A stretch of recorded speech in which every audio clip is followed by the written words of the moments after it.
Good afternoon, students. Today's topic is pollution. Environmental pollution is not confined to any particular part of our planet, but it is a global phenomena. Pollution एक problem है जो हमारे पूरी एक environmental problem है और ये पूरे वर्ल्ड ही फेस कर रहा है. The UN conference at Stockholm in 1972 focused the world attention on the growing menace of environmental contamination arising out of air, water, land and noise pollution. हम सभी जानते हैं जो pollution होता है वो air pollution भी होता है, पानी में water pollution भी होता है, लैंड में वेस्ट मटेरियल्स जमा होके लैंड पॉल्यूशन बा और नॉइज बा sound pollution due to traffic congestion by traffic due to transportation system, due to industrial noise pollution. These are happening around the world. The world today produces chemicals but cannot manage it. These chemicals and toxic substances mainly going to the human organs. These damages human organs. Urbanization and industrialization with machines moving faster than the speed of sound, creating nuisance. जो urbanisation हो रहा है बा industrialisation हो रहा है, इसके कारण नगरीकरण बा औद्योगिकीकरण के कारण जो साउंड पॉल्यूशन क्रिएट हो रहा है ये भी एक अलार्मिंग सिचुएशन क्रिएट कर रहा है. And the use of atoms for even peace in addition to the burden of its ever growing massive population, all individually as well as collectively contribute towards large quantities of dust, smoke, chemicals and other toxic materials including radioactive elements to the environment.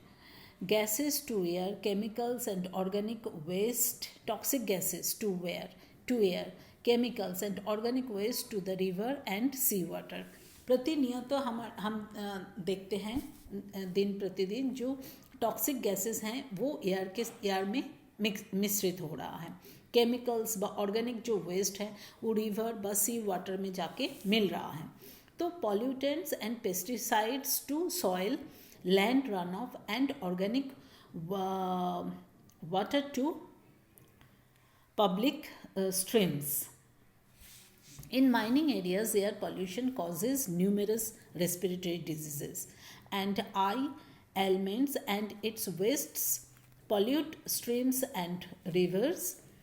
The chemical industries account for both the air and water pollution. हम सभी जानते हैं जहाँ पे industries हैं, जो mining areas हैं बा माइनिंग इंडस्ट्री हैं, वहाँ पे रेस्पिरेटरी डिजीज़ेस पैदा हो जाते हैं बा आई इरिटेशन होता रहता है, आई का प्रॉब्लम हो जाता है. और ये सारे जो केमिकल्स हैं बा ये माइनिंग जो स्लर जो निकालते हैं ये वेस्ट ये सभी जाते हैं स्ट्रीम में बा रिवर में मिलते हैं. इंडस्ट्री से जो केमिकल्स निकलते हैं वो भी एयर को और वाटर को पॉल्यूट करते हैं.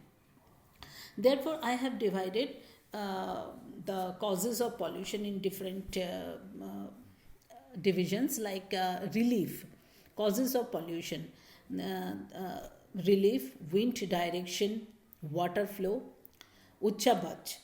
कहाँ की क्या उच्चाबच है, अगर मानो कोई जाएगा नीचे है तो सारे वेस्ट मटेरियल जाके वहाँ पे जमा हो जाते हैं, बा कहीं पे पानी जमा हो जाते हैं उनमें केमिकल्स रहते हैं बा कुछ और तरह की टॉक्सिक एलिमेंट्स उस पर रहते हैं. तो रिलीफ व उच्चावच एक कारण है पॉल्यूशन होने की.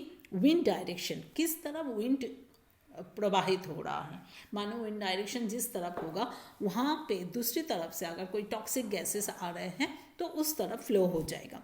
Water flow, river water flow, stream water flow किस तरफ प्रवाहित हो रहा है, अगर वाटर पॉल्यूटेड है तो उसी तरफ आ जाता है. तो this is one of the causes of pollution. Groundwater, both liquid and solid pollutants are water soluble and goes to the groundwater. Groundwater में भी जाके मिश्रित हो जाते हैं. और इससे भी ज़्यादा जो इम्पोर्टेंट पॉइंट है वो है इंडस्ट्रियलाइजेशन और लास्ट है अर्बनाइजेशन. ये औद्योगिकीकरण और नगरीकरण के कारण भी पॉल्यूशन बढ़ता जा रहा है. Water pollution, the lake, pond, rivers have been polluted by human habitation. The various industries has also resulted in severe chemical pollution of the water. Water pollution, air pollution के the bad odor of the industrial gaseous pollutants result in complaints from people residing nearby. इसका consequences क्या होता है, इसका फल क्या भोग करना पड़ता है, इसका कॉन्सिक्वेंसेस क्या होता है, रिजल्ट क्या होता है. Effects on human being, the time taken for digestion of food is longer, burning sensation in the stomach, increase in stomach distress, nausea. In the course of bathing, a white layer is deposited on the skin, so skin becomes dry and hard. So these are the various health hazards human beings facing due to the pollution. Effects on land, जमीन के ऊपर क्या होता है. The land is gradually hardening, resulting in decreased productivity, productivity कम हो जाता है, और फर्टिलिटी डिक्लाइंस, जो जमीन की जो फर्टिलिटी होती है, उत्पादक क्षमता होता है, वो धीरे धीरे कम हो जाता है.